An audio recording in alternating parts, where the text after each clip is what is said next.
Now, so buyer sides, this is just a slew of do's and don'ts. Number one, don't change your commission agreement with your buyer just because the seller is offering more. That's one of the challenges that we're seeing with the new settlement is that buyers agents, they're not having the buyer sign a buyer agency agreement, which is against the settlement, which is going to put that agent and that brokerage in trouble. So in some cases, there's agents that are not having buyers sign a buyer agency agreement, mistake number one.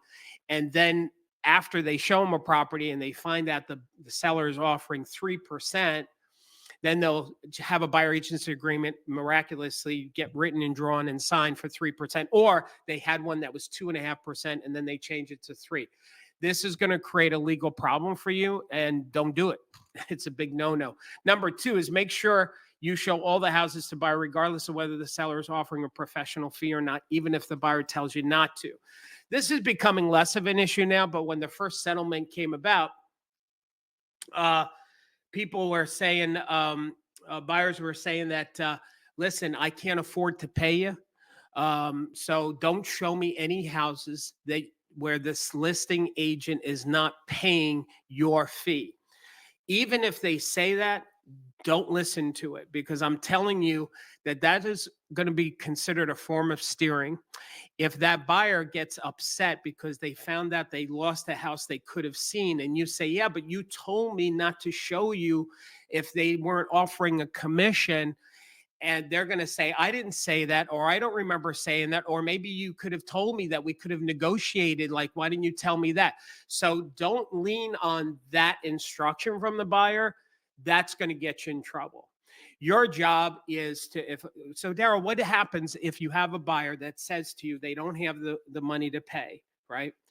And they instruct me to not show them anything unless I know for a fact that the seller is going to pay my fee. This is what you say to the buyer. Listen, John, Mary, I totally understand it. Listen, here's what I know.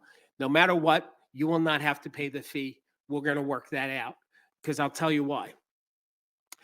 We don't want to discount any seller that may say at the time that they listed the property that they're not paying a fee, because as time goes on, they may change that song, right? So what I suggest that we do is we look at everything and anything that may work for you, not worry about that portion of it. Now, when we find a house that we like, we're simply going to make my fee part of that negotiation. We will present to the seller that, hey, here's our offer, plus I need you to pay my agent their fee.